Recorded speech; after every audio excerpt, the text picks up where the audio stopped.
সবচেয়ে বড় ভাই এই ব্যাংকেটাই। এটা কয় কেজি হবে ভাই? এটা ভাই 10 কেজি হইব। একটা পেঁপের বিল 700 টাকা, 450 টাকা, এক একটা 450 পেঁপের বিল 700 টাকাও আসে। 700 পিস টাকা। ভাই বাঙ্গি কত করে?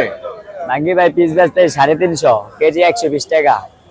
সবচেয়ে বড় সাইজ কত কেজি হবে ভাই? 8 কেজি, 10 কেজি। 8-10 কেজি হবে। বড়টা আবার 400-500 টাকা পিস বেশি। এত বড় বাঙ্গি তো দেখা যায় না সহজে। এই ভাঙ্গি সবচেয়ে ভাই বড় কে কোনটা? আনতে পারে দেখান তো না। একটু সবচেয়ে বড়। সবচেয়ে বড় ভাই এই ভাঙ্গিটাই। এটা হ্যাঁ ভাই। এটা কয় কেজি হবে ভাই? এটা ভাই 10 কেজি হইব। 10 কেজি। হ্যাঁ ভাই। তাহলে 10 কেজি হলে এর দাম কত আসে ভাই? 120 টাকা তো চাই, কিন্তু বিক্রি করতে পারি না।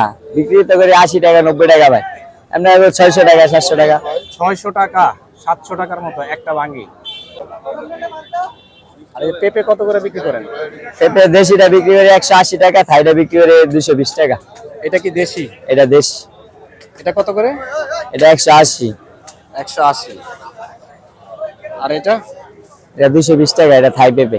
হাই কতটুকু ওজন হবে ভাই সর্বোচ্চ?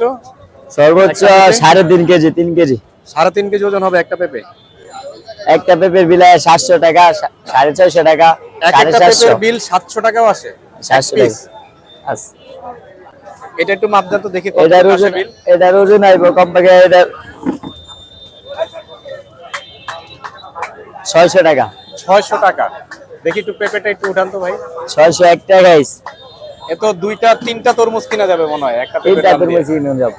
দর্শক এতক্ষণ দেখলেন ঢাকা কারওয়ান বাজারের এক এক পিস থাই পেঁপের দাম 600 থেকে 700 টাকা হয়ে থাকে, যেই দামে 3টা বড় বড় সাইজের তরমুজ কিনতে পাওয়া যায়।